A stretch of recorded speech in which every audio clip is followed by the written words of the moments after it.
Okay, hello everybody.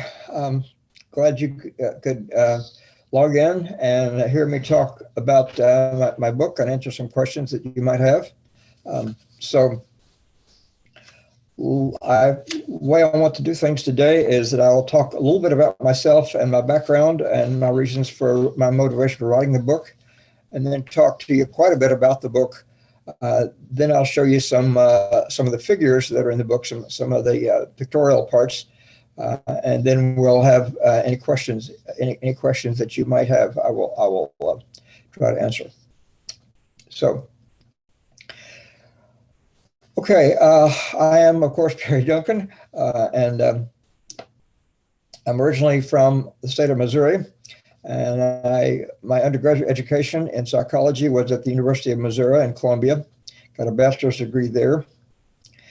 And then I went off to the Army for a couple of years. I was an artillery officer in Germany most of the time in the Army. When I finished up that tour of duty, I came back, got out of the Army, got married to my wife, Nancy, and then started into graduate school at the University of Missouri, and where I got a master's degree in biological psychology. Then Nancy and I left Missouri, went out to Washington State, and we both entered the PhD program in psychology at the University of Washington. So eventually then I got my degree in biological psychology. And then I took a postdoc position at the medical school at the University of Washington in the physiology department for a couple of years. And then after that, I got a job as a professor at Old Dominion University in Norfolk, Virginia, which is where I live now. So my education and my academic career had a big influence on my writing of this book. So it's there's a lot about biology in this book. Okay, but there's also other factors too that are important in addiction. So biology is important, as are things like genetics and brain function, but other things like non-biological factors that influence maladaptive drug use. Well, my reason for writing the book, my motivation, well, I've always been interested in how the brain works, especially brain function in production of behavior and thought processes, thinking, feeling, so on. And so my extensive education in biological psychology certainly sharpened my interest in that. So I've always been interested in biological psychology. And then when I started being a professor at Old Dominion University in the psychology department, I started teaching a course on biological psychology, which I taught from throughout my career. But another way to investigate brain function is to look at the effects of psychoactive drugs. And so I started teaching a course on psychopharmacology. And so that, of course, had to do with the whole range of drug effects and how they work in the brain. Only a small part of that course was about addiction, about substance use disorders.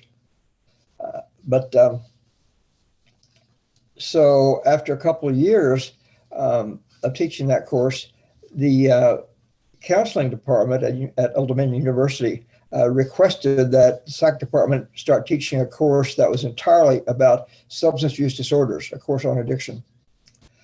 And then, of course, I took on that course and taught it for about 40 years, the course called Drug Abuse and Dependence, or what it was originally called.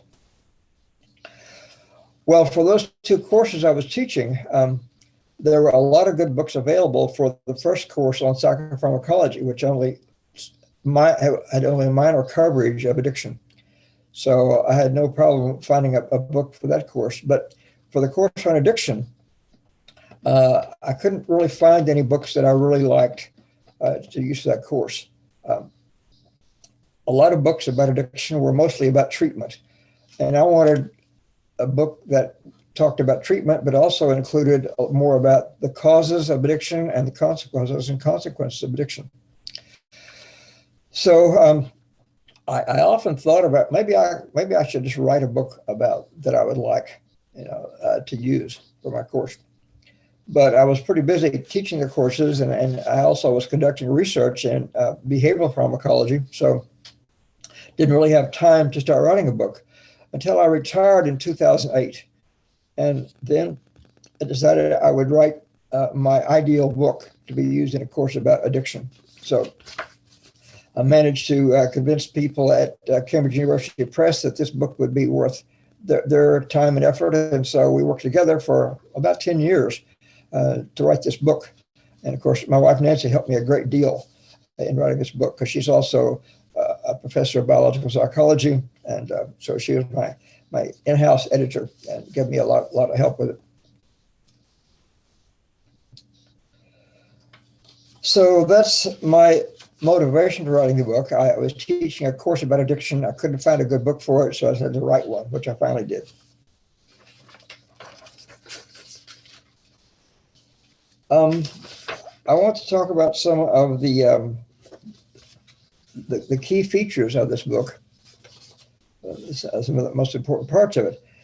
The first feature is the book emphasizes that there are many factors that promote substance use disorder, SUD. 4 of the chapters discuss the many risk factors that contribute to development of addiction. And some are biological, like genetics or brain function. Others include things like things that happen in childhood or adolescence. And another risk factor is co-occurring psychiatric disorders. Let me read you a short paragraph from a chapter that talks about risk factors.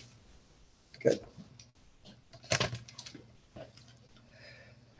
Any use of psychoactive drugs presents some risk of eventual harmful and compulsive drug use. Essentially, all users are somewhat vulnerable because these drugs engage some of our most basic behavioral tendencies and cognitive capabilities, which can lead to addiction. The general risk is greatest in cultures or social groups that place few limits on drug use and intoxication. However, some individuals are at even greater risk for drug-related behavioral disorders. Genetic predisposition, discussed in Chapter 6, is a major risk factor. Increased risk of SUD also comes from various psychiatric disorders, characteristics of personality, or stressful events, especially during childhood. So these additional risk factors are the subject of the following chapters, which is a continuation of the biopsychosocial approach to accounting for the occurrence of SUD. Okay, I'd like to go over some of the main points and some of the questions that were asked and answered to some extent by the chapters in my book. The first chapter, a question relevant to the first chapter is, okay, how do we have all this? There's a lot of evidence about substance use disorders. Where did all this evidence come from? How do we get this information? So in the first chapter, I lay out and discuss the different ways we have to learn about addiction. And so these range from just simple observation, everyday observation, through clinical studies, case histories. Then we can look at large-scale government or large-scale surveys often done by the government, things like the Monitoring the Future survey or the National Survey on Drug Use and Health. And then finally, there are actually controlled experiments, which are the best way to establish cause and effect, but sometimes they don't work very well to study addiction. Also in this chapter, I talk about the addictive lifestyle, which mostly has to do with how that addicted people often become isolated from others, partly because they've been very secretive and somewhat dishonest in what's going on with them. And so not only does this addictive lifestyle really degrade the quality of life, but it also fosters addiction. Okay. Second chapter is about diagnosis. How do we know who's addicted? Because everybody who uses drugs or drinks, even who drinks heavily, do not have a substance use disorder. So how do we differentiate between who's got an SUD and who's just doing drugs?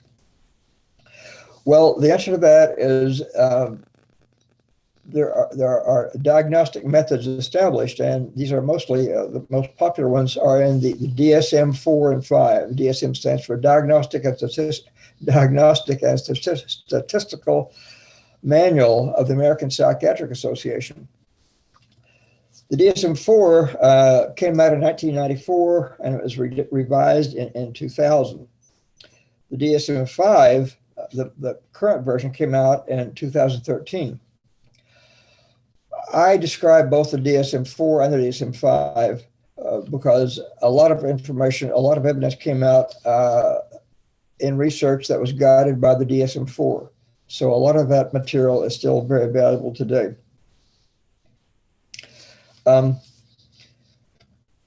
These diagnostic systems, what they're designed to do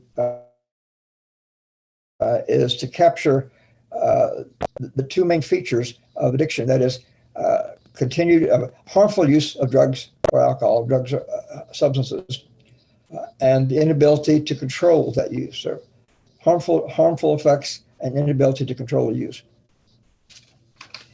So both of these DSM systems have a set of diagnostic criteria that are used to determine whether the person has a diagnosable SUD or not. I also talk about the difference between psychological and physiological addiction, and I'm not going to go into the reasons. I'm not going to go into specifics on that now, but it may not be as important as people often think it is. They say, "Well, I'm not really a physiological addiction; I'm just psychologically addicted." And I discussed that. I also talk a little bit about screening tests, tests like the CAGE test, which are usually pretty easy to beat if somebody really wants to answer them dishonestly. And okay, third chapter is a large chapter about disease theory, the disease concept of addiction.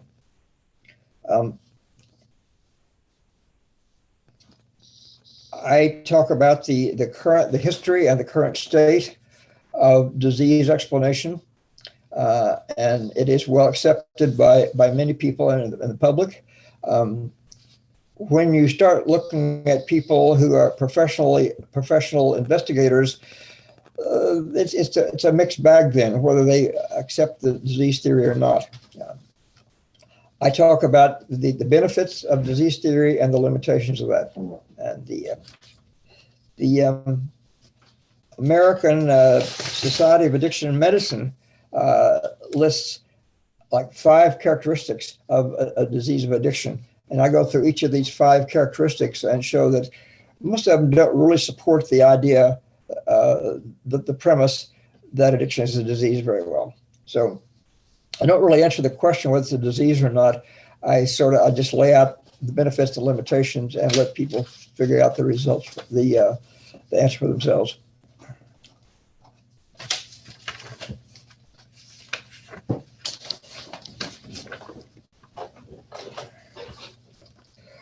Okay, the next 3 chapters are heavy on biology. Okay, chapter 4 is about how psychoactive drugs work in the brain. And as far as addictive drugs, we're talking mostly about how they produce pleasure or positive reinforcement and how they produce negative reinforcement, or negative reinforcement usually has to do with like relief from something like pain or anxiety. So we know a lot about that. We know a lot about the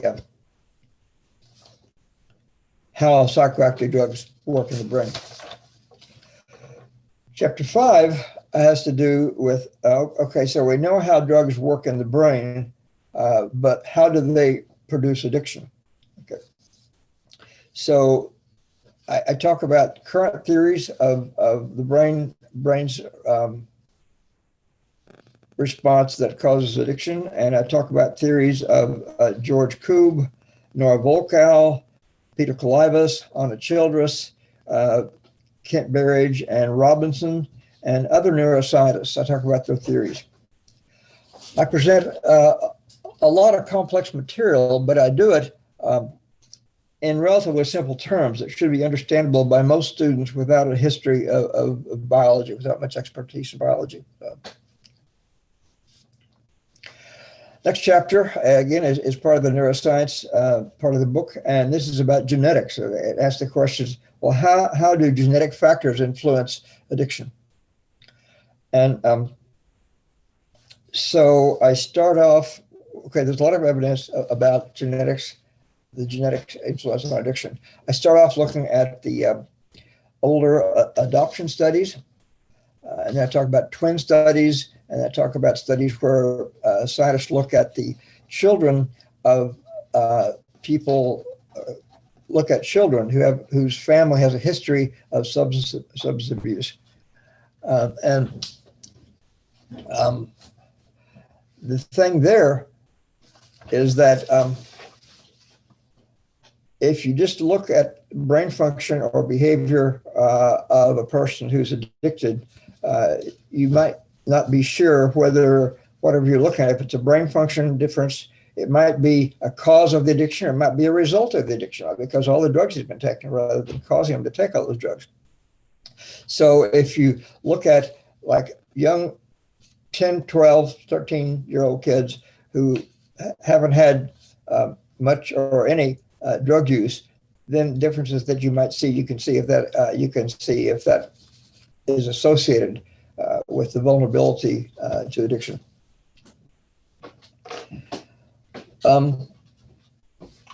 About 20 years ago, when Dr. Francis Collins and some other people mapped the human genome, there was a lot of hope that we're going to be able to find out the gene or the genes that cause addiction. Well, it turned out to be not that simple. It's the genetic architecture of addiction is even more complex than we suspected it might be. So we do know a lot about genetics and addiction, but there's still a whole lot more to be learned. About 60% of the vulnerability for addiction is transmitted through DNA, okay, genetically. And so there's a lot of active research going on about that. Next chapter has to do with the behavioral and cognitive. This is, biopsychos. When I talk about biopsychosocial, this is part of the psychosocial part. These are some basic features of human behavior and thinking that are important risk factors for addiction, and that they're present in almost all individuals.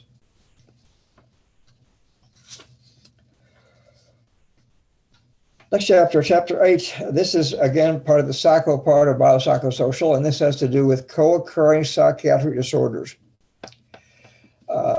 A lot of large surveys of thousands of people establish the fact that people with a co-occurring psychiatric disorder and some personality disorders are greatly increased risk of having a substance use disorder. Bipolar disorder, it used to be called manic depressive disorder. Bipolar disorder is a real big risk for substance use disorder. Unipolar depression is also a risk, although not as great as bipolar. And so there are some personality disorders that also are increased risk, and the two big personality disorders are antisocial personality disorder and borderline personality disorder. Those two disorders, people with those disorders are much more likely to get into trouble with drug usage than people who don't have those disorders. There's some personality factors that don't necessarily mean personality disorders, but personality factors also can increase risk. And one of those is a high level of impulsivity. And another one is a high level of negative emotionality. Sounds a little bit like depression, but well, no, I'll take that back. Negative emotions could have to do with sadness, could have to do with hostility and anger.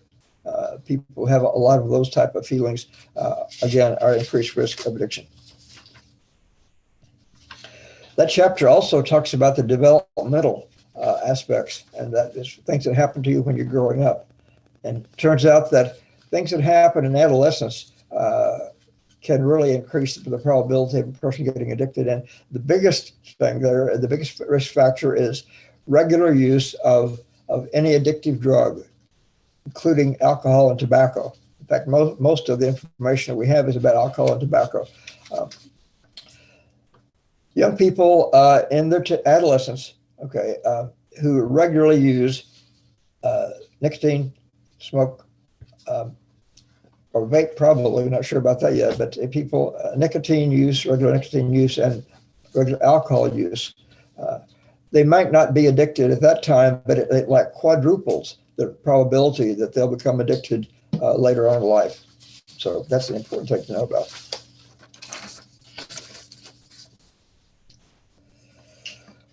Okay, the first 8 chapters of this book emphasize things that are relevant to all types of addictive drugs, everything from alcohol through heroin.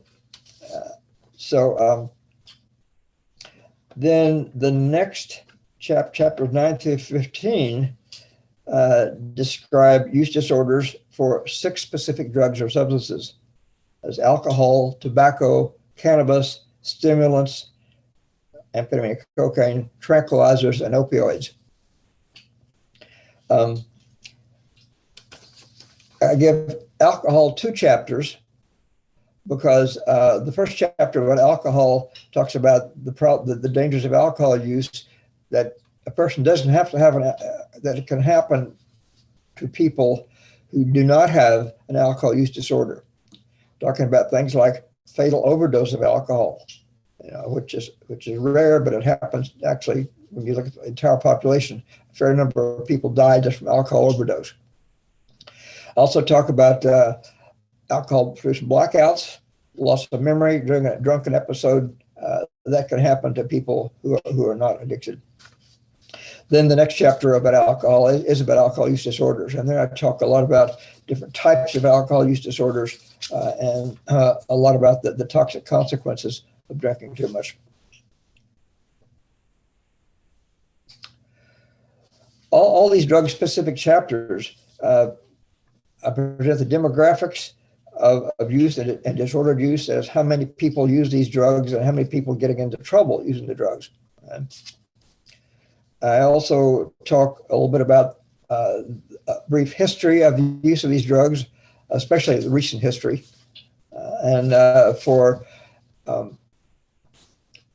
opioids and tranquilizer drugs, I carefully lay out the relationship between medical use of the drugs and recreational use of the drugs, which is usually classified as misuse.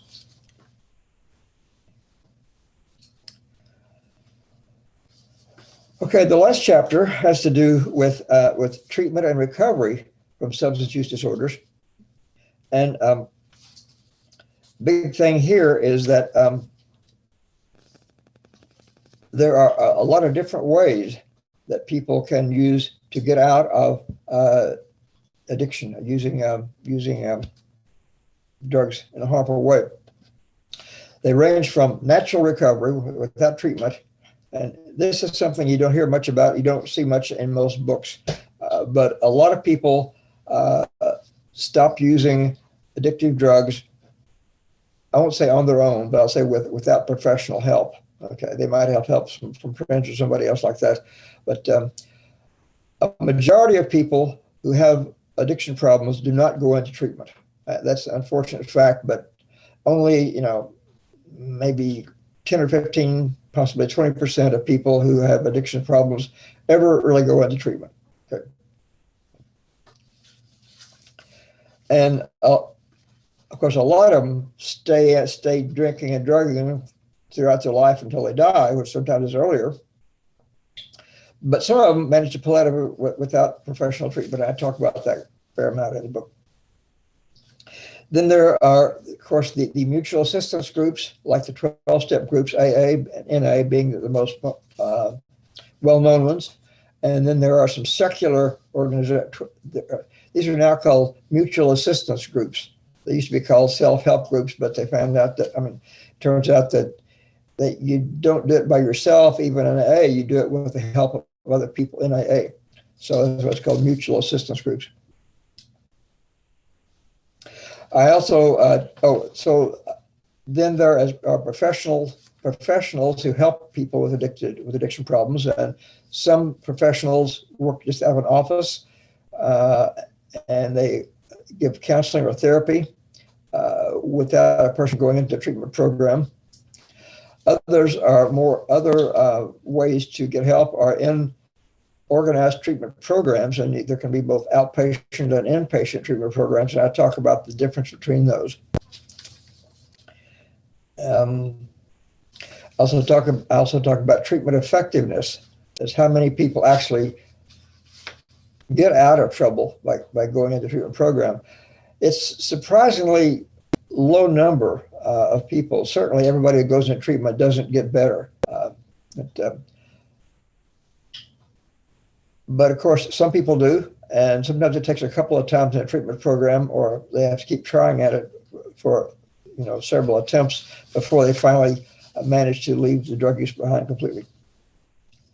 A lot of different kind of people can help with this. There are sometimes some ministers, some pastors of churches know what they're doing and can have enough expertise to help somebody with addiction.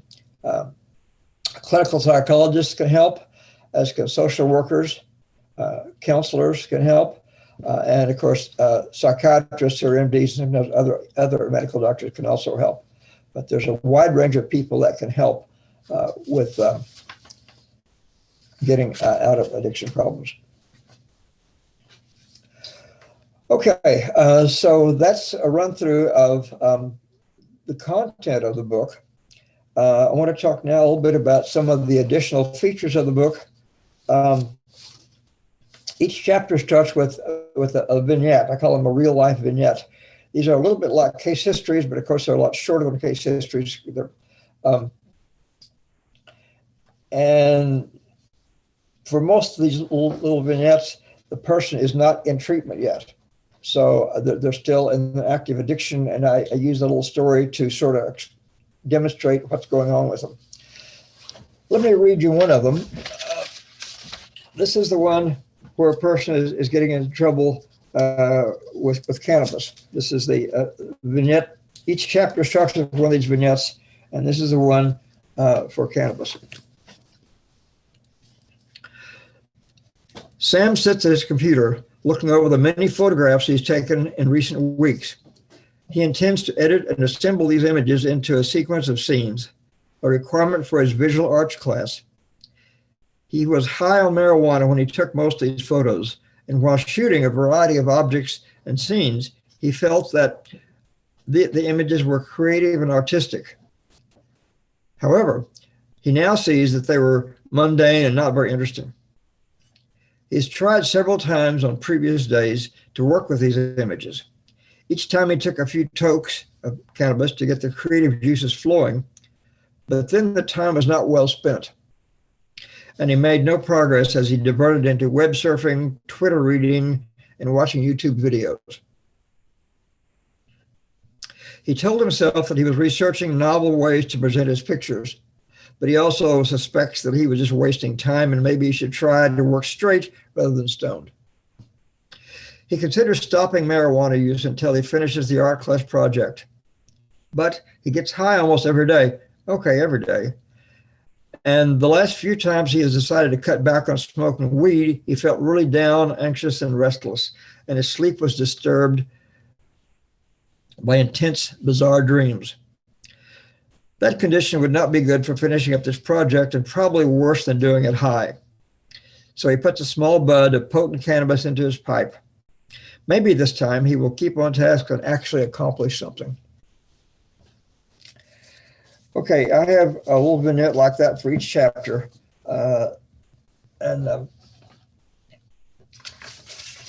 they sort of like preview features of that particular drug that will be discussed in that chapter. Okay, more on the features of the book.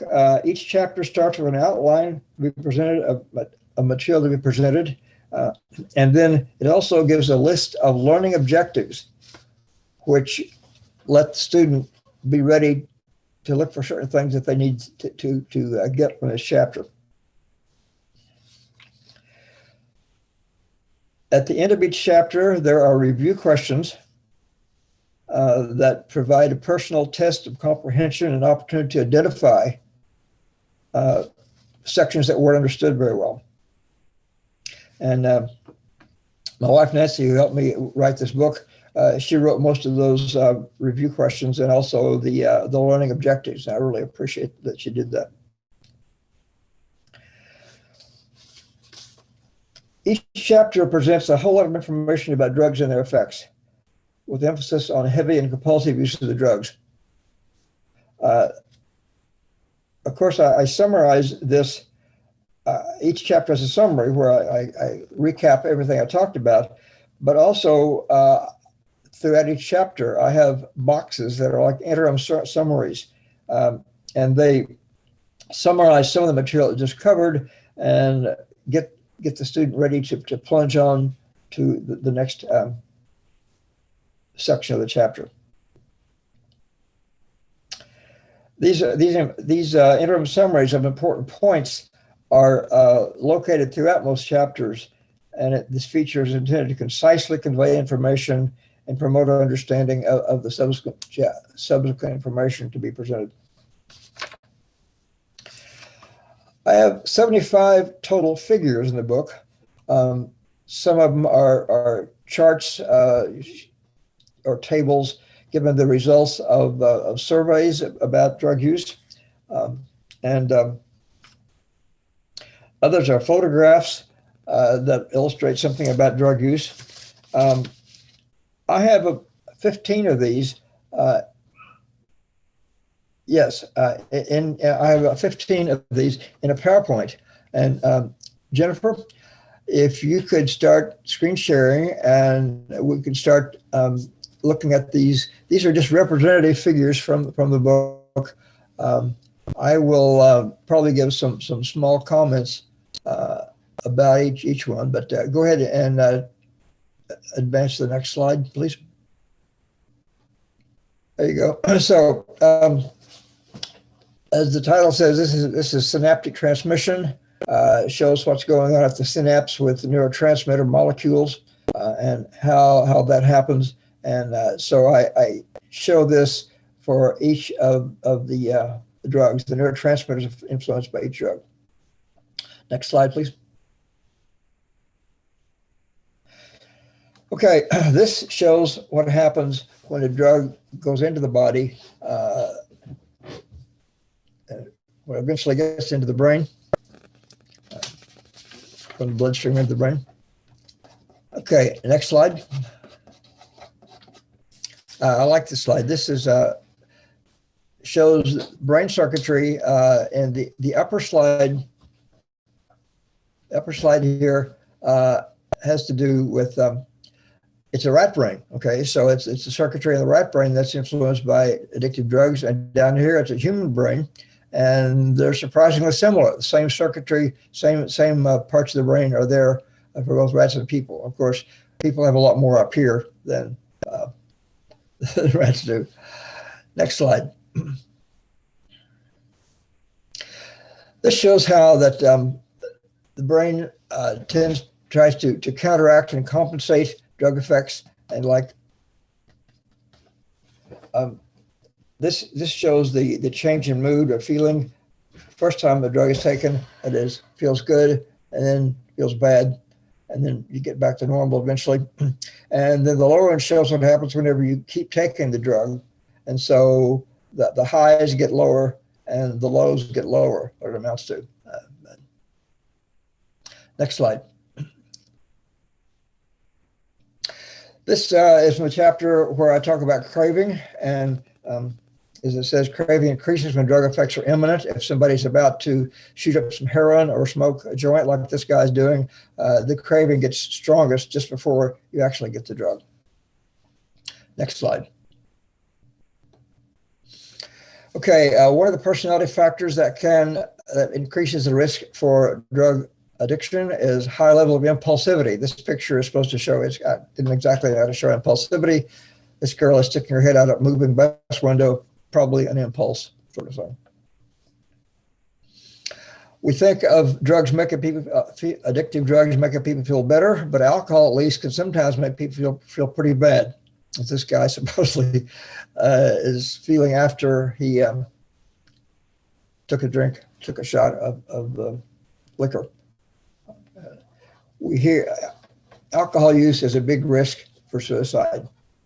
Sometimes people don't feel better; they often feel a lot worse after the drink. Next slide. This just shows about half the people, a little more than half the people in this country drink at least sometimes, and about 10% of those people get an alcohol use disorder. Next slide. Okay, when people smoke throughout the day, conditioning occurs to daily activities, and that tends to elicit craving for smoking again. This slide, of course, just shows you what happens with nicotine levels. They fluctuate a lot as people smoke cigarettes throughout the day. And earlier in the day of a daily heavy smoker, the cigarette makes you feel pretty good for a little while. And then later in the day, the main reward from the drug comes from relief of withdrawal syndromes. Down here, withdrawal syndromes get more pronounced than earlier in the day. Under the synaptic slide, this shows how cocaine increases dopamine functioning. Here it's without cocaine. Here it's with cocaine, as the cocaine blocks the reuptake, and you get more dopamine molecules going across the receptor sites. Next slide. This just shows some of the previous uses of amphetamine. Bicycle racers often used amphetamine. That was before the days of urine screen. Doesn't happen much anymore. So this is one of the bad effects of high doses of amphetamine or cocaine, paranoia. And this can be really intense, and it can cause a lot of trouble, especially if you the person using the drug happens to be armed, and they think there's a threat from somebody who just happens to be walking by. Paranoia. This just shows how that a lot of people who misuse opioids, that is, if the dentist gives you an opioid like Vicodin, and you keep taking it after your dental surgery quit hurting, but now you just take it to feel good or to go to sleep or whatever, that is called misuse of the opioid. And so some people have a substance use disorder, and some people actually are addicted, because addiction being the most severe case of substance use disorder. Next slide. This is my last slide. This is the treatment chapter, and it's a picture of an AA or an NA meeting. And the caption speaks for itself. Serious problems are shared, but these meetings are typically upbeat and positive. And that's the last slide. Thank you, Jennifer. Okay, somebody's asking me to read the question out loud and answer verbally. The question is the book appropriate for undergraduates and graduates? And as the blurb about the book says, from Cambridge University Press, book is intended for advanced undergraduates and graduate students. I taught a course at Old Dominion in addition to my undergraduate course, which was taken by a lot of counseling students. I also taught a course in the Doctor of Psychology program, the PsyD program. And these were like clinical psychologists in training. Okay. And so this book wasn't available yet at that time, but I was writing it, and I gave several chapters of my book, draft versions, to these students, and they gave me feedback about it. And that, I think that improved the book quite a bit, the feedback I got from these students and stuff. So it can be used both for graduates and undergraduates. You wouldn't want to use it probably for freshman students. It's better for people who are like juniors, seniors.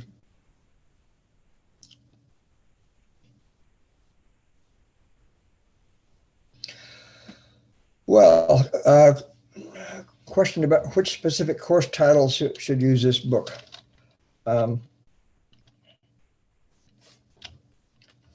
Anything that's like a general, any course that's a general treatment, a general consideration, coverage of substance use disorders. Okay. You wouldn't want to use it if somebody was just was teaching about drug effects per se, with only a minor emphasis on substance use disorders. This book is all about people who get into trouble using drugs. I talk about some of the benefits, some of the rewards of using a drug that gets people into addiction, but it's any course that's about addiction. Okay. How does this differ from other substance use textbooks? What are the main differences? I think the main differences are, I've talked about them a fair amount already, because substance use textbooks, there are a lot of really good ones that have maybe one chapter about addiction, okay? Because there's more to say about drug usage than substance use disorders. But as I said, I had difficulty finding good, suitable books for substance use disorders. Most of them were like maybe for graduate students, and it talked about ways to treat substance use disorders. So I have, the book differs from other substance use books because it emphasizes the problems that excessive drug use can cause, or that's things that are identified by the DSM manuals. And I emphasize mainly, of course, addictive drugs.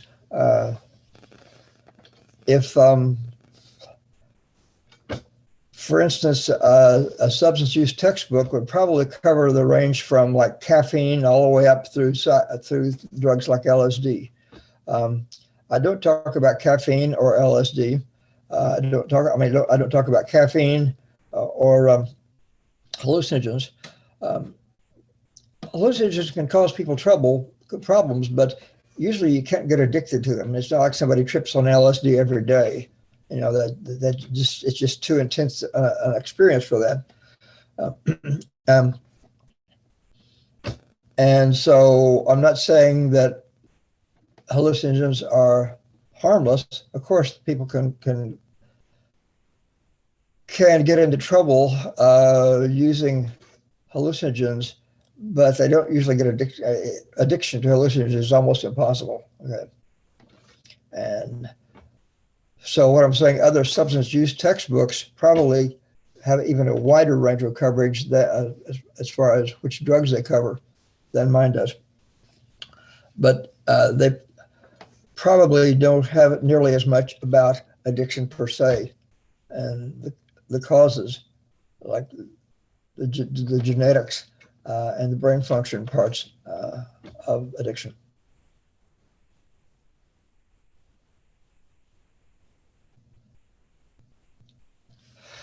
Okay, question number 4 says, would you recommend this book to professionals such as addiction and substance use counselors? Certainly, yes, I think so, because it gives you a lot of information that I suspect a lot of other people might not have.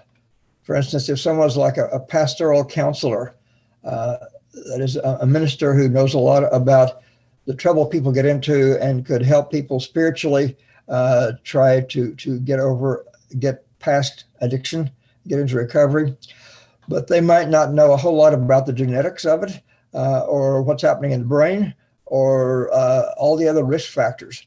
So sure, I think Yeah, I think it would be a good book for substance use counselors. I really do. As I said, although I talk a lot about biology uh, and genetics and brain function, I try to keep the language as simple and direct as possible. So people should be able to understand what I'm talking about and what conclusions I make without having a whole lot of biology background.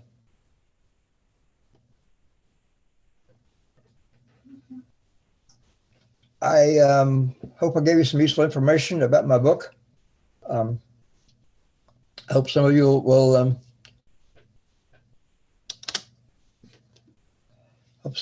think about using it in a course. Like I said, I taught these courses for a long time, for many years, and this, in my mind, this is the ideal book. Of course, I like it because I wrote it, but I really think I know a lot about teaching these courses, and I think I know what information students want, students are asking for, and what they can understand and appreciate. So I think we're about ready to close this off. I'm glad you showed up today.